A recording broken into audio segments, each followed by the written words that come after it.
Well, glory be and mercy me, we've done it yet again. First thing to point out, huh? Huh? Literally was cleaning my glasses yesterday. Just like the regular stuff. They snap right in half, boink, right in my hands. Isn't that life? Isn't that how it goes, right?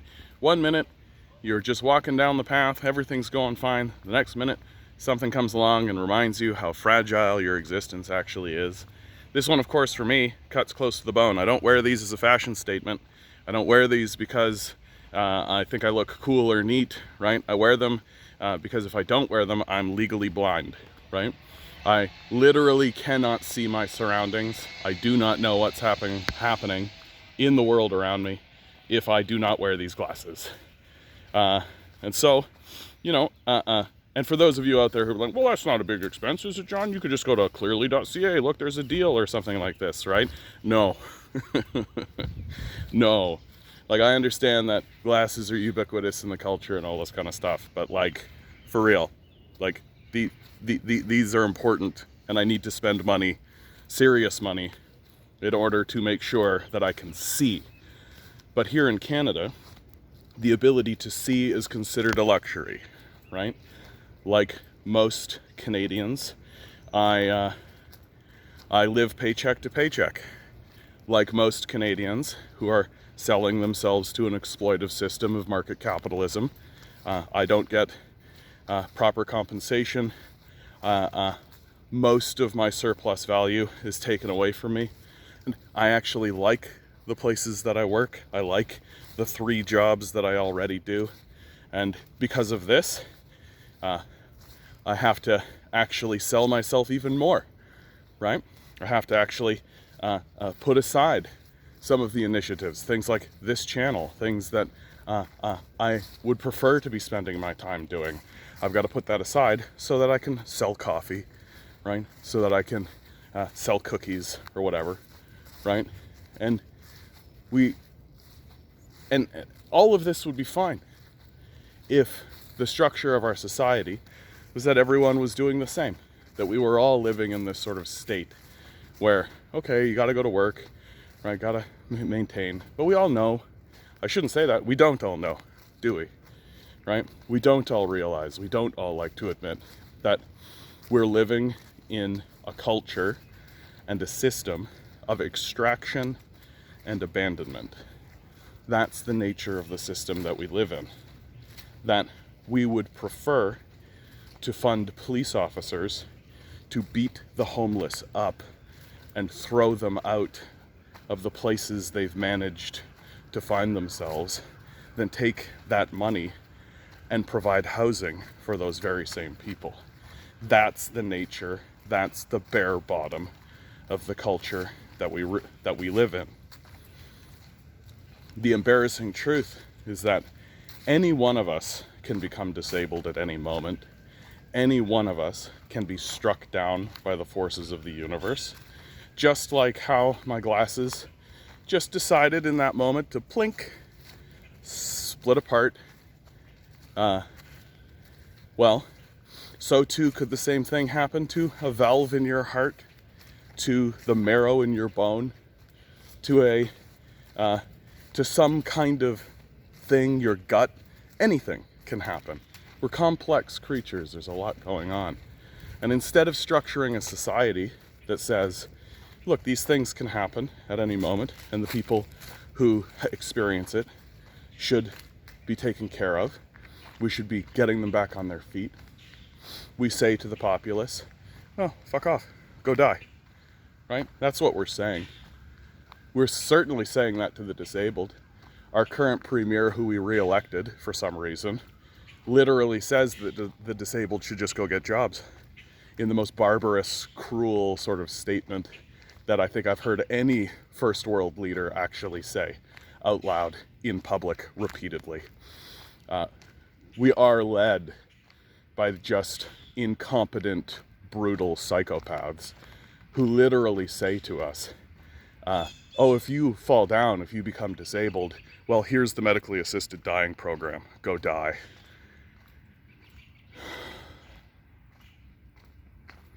And we know that the wealth is being extracted to the top. We know that we have experienced the largest extraction of wealth, perhaps in human history. Even the death cult's own institutions are admitting that at least 1/4 of what's called inflation is just price gouging. And you know, if that's what they're willing to admit, that it's probably far worse. We know that the housing market is experiencing the same sort of situation, where in some markets, upwards of 50% of the market is being bought up by a worthless investor class that provides no value to anyone. We know that people like David Thompson, the Weston family, have just experienced a huge boom in the amount of the size of their fortune. Upwards of $20 billion of an increase in their own personal fortune. And meanwhile, most Canadians, most regular Canadians, are walking around struggling to get food on their table. Literally one disaster away from total catastrophe. What this means for me means I'll be eating rice exclusively for about 2 months, 3 months. It means that if my friends say, "Hey John, do you want to go out for a burger?" I literally have to count my pennies.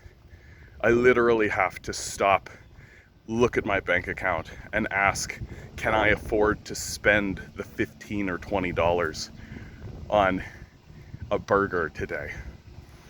Right? It means that the expenses that I just went grocery shopping the day before this happened, and I think to myself, man, I could have just not got that bag of nachos, right? I could have just not got that. That would have saved me some money. Is this the society that we want for people?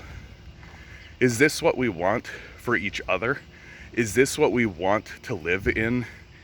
Do we really honestly want to live in a world where the question of simply going out for a meal with friends is filled with anxiety, where we're saying to one another, yeah, if you want to go out with your friends and family, you have to be confronted with your mortality and the survival of living in a failing society that is actively extracting wealth from you so that it can turn around and abandon you. And this is the question that comes up every single time. If I want to go on a date, if I want to walk down the street with a friend and pop in to get a coffee, if I want to get some ice cream, if I want to try to live a normal, reasonable life, every single time the question of, oh, if you buy this, will you be able to pay your rent, comes up. This is no way to live. This is no way to be in the world. And if I am going to be abandoned so thoroughly from my culture and my society, then I'm going to abandon it back. I don't see any reason to tolerate any system. I don't see any reason to tolerate any law. I don't see any reason to tolerate any edict that's given to me by literally anybody in this failed society, in this failed system, in this failed government, in this failed ruling class, while they actively seek to extract as much wealth as they can from me and then fucking abandon me like they have. I don't see any reason to tolerate anybody, and their bullshit statements are things like just get a job. So their solutions are literally continue selling yourself to the people who've actively abandoned you. It's the highest form of gaslighting I've ever seen in my life. That these Stockholm Syndrome losers who are proud of the fact that they're being abandoned by their rulers literally tell other people, just do slavery more. We have to surround the halls of power. Living in this society is humiliation after humiliation after humiliation. And I think about this right here. Now it's on my face. Do you think I look good? Do you think I'm happy about this? And then I think to myself, Oh man, imagine if I didn't have the pennies in the jar. Imagine if I couldn't actually scrabble together the cash required to replace my sight. Imagine if I didn't have it. This is what I'd be left with.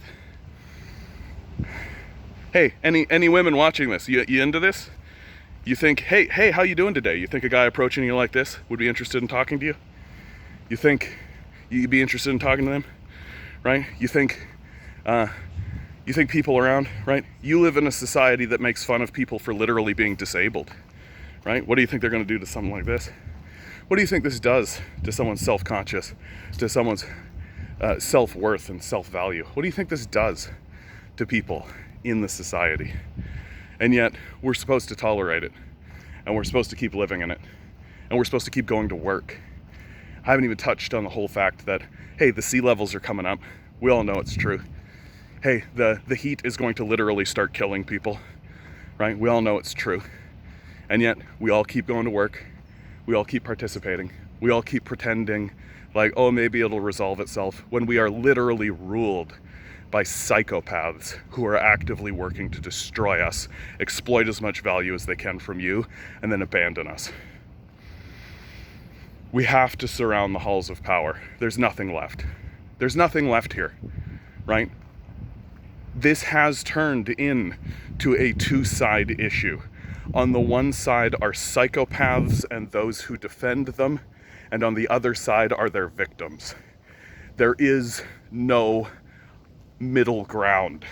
People complain that, oh, well, our politics has gotten so polarized. Yeah, because you're actively murdering people. There's no middle ground. Like, share, subscribe. If you have $1 jangling around your pocket, I certainly could use it, right? My Patreon's down below. We do have to be supporting leftist voices, guys. We do have to be supporting people who are producing content that are complaining about, hey, we're ruled by psychopaths and we should rebel against them. We should surround the halls of power. We should be done with this system of illegitimacy. We should do something about this shit. Like, it's become plain and obvious as the fucking nose on your face. Always remember, guys, you're a quantum being walking around in quantum energy. The billionaire class is spending hundreds of billions of dollars in the hopes that you'll never realize it. You'll just stay the good little commodity that they need you to be. Rebel, revolt, repent. Good luck. We're gonna need it.